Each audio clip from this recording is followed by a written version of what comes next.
ఏమిటిది? ఏమైంది? ఏముంది? కౌరవుల దురంతాల కంతు లేకుండా ఉంది. మాయాద్యోతంలో పాండవుల రాజ్యాన్ని అపహరించింది చాలక ధర్మబద్ధులైన వారిని అవమానించి కట్టుబట్టలతో కానలకు పంపుతున్నారు. ఎంత అన్యాయమా! ఎంత దురాగతం! కౌరవుల తండకావరం. మనం ఈ అధర్మాన్ని సహించి ఊరుకోరాదు. అన్నయ్య, నాకు ఆజ్ఞ ఇవ్వండి. చతురంగ బలాలతో వెళ్ళి. సాత్యకి, నీవు ఆవేశపడకు. అధర్మం నేను సహించను. ఇప్పుడే హస్తినాపురానికి పోయి కౌరవులకు బుద్ధి చెప్పి పాండవులకు రాజ్యం ఇప్పించి మరీ వస్తాను. దుర్యోధనుడు నా శిష్యుడు. నా మాట ఎన్నడూ జవదాటడు. రథాన్ని సిద్ధం చేయించు. రామ్మారా, ఆ మాయల మారి శకుని ఇంత పని చేస్తాడని భయపడుతూనే ఉన్నాను. ఎవరేం చేసినా వచ్చే బాధలు మనకేగా.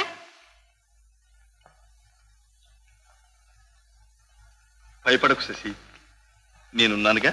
జయము జయము సార్వభౌమ. తమ గురుదేవులు బలరామదేవులు విజయం చేయనున్నారని వార్త వచ్చినది. ప్రతిహారి, సమయానికి శుభవార్త తెచ్చావు. ఇదిగో. శుభవార్త ఏమిటి మామా? నాకు భయంగా ఉంది. ఎందుకు వస్తున్నారో ఏమిటో. అసలే ఆయన ముక్కోపి. పర్వాలేదు దుర్యోధన, ముక్కోపానికి విరుగుడు ముఖస్థుతి ఉండనే ఉంది. బలదేవునికి అఖండ సన్మానం చేయించు. అమిత సంతుష్టాంతరంగుడై నీ గురుదేవుడు నీవు అడిగిన వరము అనాలోచితంగా ఇస్తాడు. పుచ్చుకో. అతని కూతురు శశిరేఖను మన లక్ష్మణ కుమారునికి వివాహము చేయించు. దానితో బలరామదేవులు మన పక్షం, వారితో యాదవులు మన పక్షం, వారితో విధి లేక శ్రీకృష్ణుడు కూడా మన పక్షం కాక తప్పదు. భలే మా భలే, ఇదే మన తక్షణ కర్తవ్యం. మామా, రాజకీయంగా మన ఎత్తు ప్రశస్తమైనదే, కాని తండ్రిని మించిన మానధనుడే మన లక్ష్మణ కుమారుడు. ఆ యాదవ కన్యను స్వీకరిస్తాడా అని. ఆహా, తప్పక స్వీకరిస్తాడు. అది నాది భారం.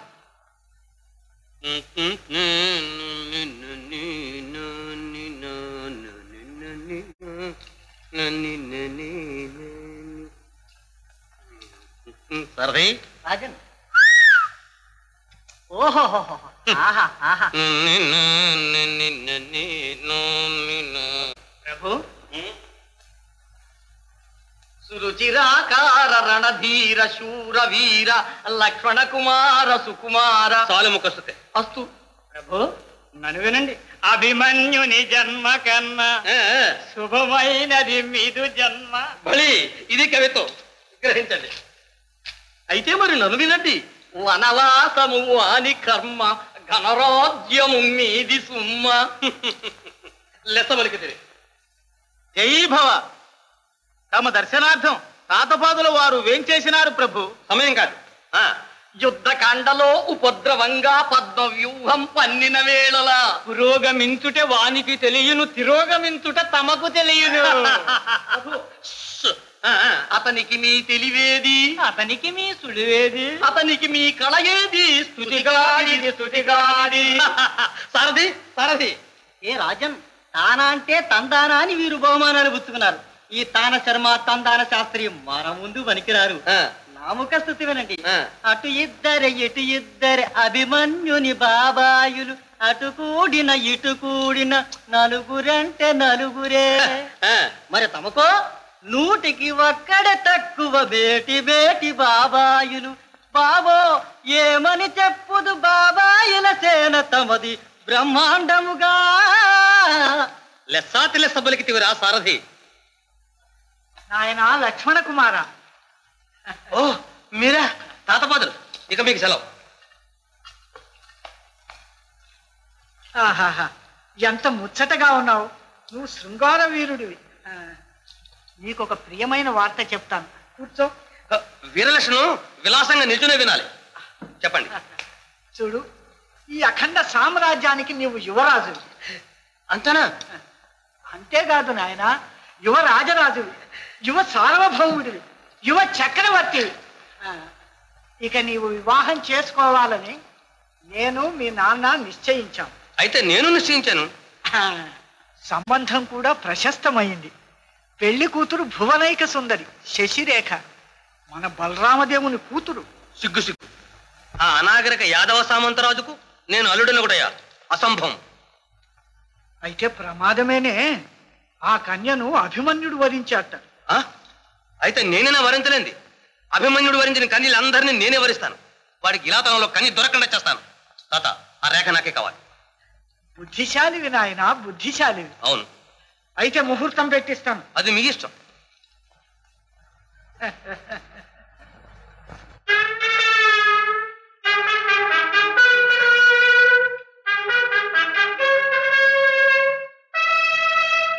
జై భవ విజయీ భవ అఖిల ధర్మావతార ఆశ్రిత లోకరక్షక అపరిమిత శిష్యవత్సల సర్వ కళ్యాణ గుణధామ సకల జగదభిరామ శ్రీ శ్రీ బలరామ సార్వభౌమ జై భవ విజయీ భవ.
అతనికి నీ తెలివేది, అతనికి నీ సులువేది, అతనికి నీ కళ ఏది? ఎవరికి రా సారథి? ఒకటేలేండి, ఉమ్, అభిమన్యునికి లేండి. విజయోస్తు విజయోస్తు వీరావతారా, శ్రీరస్తు శ్రీరస్తు శృంగార సారా. జో జో హాలు మీద జోలపాట. మరి శ్రీవారికి శీఘ్రంగా వేంచేసి బలరామదేవుల ఆశీర్వాదం పుచ్చుకురావాలి. సిగ్గు సిగ్గు పుచ్చుకునుట విప్రలక్షణం, ఇచ్చుటే రాజలక్షణం. ఏ రాజన్, మీరు ఇలా జాప్యాలస్యం చేస్తే శశిరేఖం వారు మీకు దక్కరు.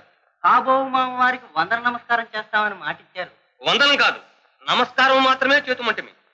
కానీ అది చేయు విధం అదేముంది ప్రభు, ఇలా చేతులు జోడించి సిగ్గు సిగ్గు, అది మీ అలవాటు. వస్తు వస్తు. ఏ రాజన్, నేను చెబుతాను వినండి. చూశారు, మన ధర్మరాజుల వారు భీష్ముల వారికి, ద్రోణాచార్యుల వారికి, తాత వారికి నమస్కరించేవారు. మీరు చూసి నవ్వుకునేవారు. కొంచెం కష్టమైన ఇలా వంగి వినయంతో కరిగి ముద్దయిపోయి ఇలా ఇలా ఇలా ఇలా ఇంటి ప్రభు, ఇంటి ప్రభు. ఇంతకంటే దిగుణంగా నేను కాగలను. లే రండి. పైగా ఈ జూతం కూడా భీష్మ ద్రోణ విదురాది ధర్మవేత్తల అనుమతిని వారి సమక్షంలోనే జరిగింది. ఏదైనా అధర్మం జరిగితే వారు సహిస్తారా? అవును, ధర్మద్యోతంలో జయించటం కర్మయుద్ధంలో జయించినంత పుణ్యమే. నేను అంగీకరించాను. తమరే కాదు, పాపం ధర్మరాజు కూడా అంగీకరించాడు. కానీ ఆ భీముడే రౌద్రాకారం దాల్చి భీషణ ప్రతిజ్ఞలు చేసి వెళ్ళాడు. మామ, ఆ పిచ్చి ప్రలాపాలన్నీ చెప్పి వారి మనస్సు నొప్పించడం దేనికి? చెప్పని సిగ్గు లేక ప్రతిజ్ఞలు కూడానా? ఏమని? ఏముంది, పిచ్చెత్తినట్లు కనిపించిన వాళ్ళందరినీ చంపుతానని. నా రొమ్ము చీలుస్తా అన్నాడు, నా రక్తం తాగుతా అన్నాడు. నేనేం చేశాను? అన్నగారి ఆజ్ఞ నా తక్షణ కర్తవ్యం. మరి ఆ ద్రౌపది ఆ ఒక్క ద్రౌపది బంధువర్గమేనా లోకమంతా తన పక్షం? ఇక కౌరవ వంశ నాశనం తప్పదు తప్పదు అని వాడు ప్రళయం చేస్తుంటే నేను పట్టలేక అనేశాను, మా రారాజు పక్షం కొండంత దేవులు బలదేవులే ఉన్నారని. అయితే ఆ బలదేవుడి ఎదుటే ఈ దుర్యోధన్ని తొడలు విరగొడతాను. ఏం చేస్తాడు ఆ ముసలి, ఆ యాదవుడు? పరమ దుర్మార్గుడు వాడు. మీ వైరానికి వాడే కారణం. వాణ్ణి ఏం చేసినా పాపం లేదు. క్షమించి శాంతించాలి. తమరు పెద్దలు, అందరి శుభం కోరేవారు. ఏదో మీకు చెప్పుకుంటే కొంత భయం తీరుతుందని చెప్పానే కానీ గురుదేవా, ఈ భయాలు ఈ ఈర్ష్యలు నాకెందుకు వచ్చినట్టు? ఈ జూదంలో నాకు సంక్రమించిన ఆ రాజ్యం యావత్ గురుదక్షిణగా మీకు సమర్పించుకుంటాను. తమరు వాళ్ళ రాజ్యం వాళ్ళకి ఇచ్చివేసి ఈ వైరానికి శాంతి చెప్పు. అనవసరం. అపాత్ర దానం కూడా మహాపాపమే.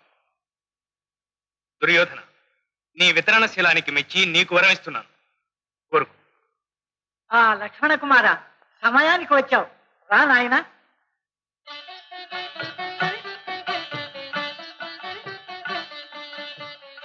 గురుదేవుల పాదాలకు నమస్కరించు. కళ్యాణ ప్రాప్తిరస్తు. దుర్యోధన, వినయంలో నిన్నే మించాడే నీ కుమారుడు. పెద్దలంటే గౌరవం, తండ్రి ఎదుట తలే ఎత్తడు. ఇక తమరంటే అలవి కాని భక్తి. అవును, అవే ఉత్తమ పురుష లక్షణాలు. భావి సామ్రాట్టులకు వన్నీ తెచ్చేవి. లేనాయన, ఏమి ఏం కావాలి? చిరంజీవికి చిరకాల వాంఛ. నీ శశిరేఖ తన పట్టమహిషి కావాలని తపస్సు చేస్తున్నాడు. మీరా వరం కటాక్షించాలి. అవశ్యం. అంతకంటేనా? లేనాయన,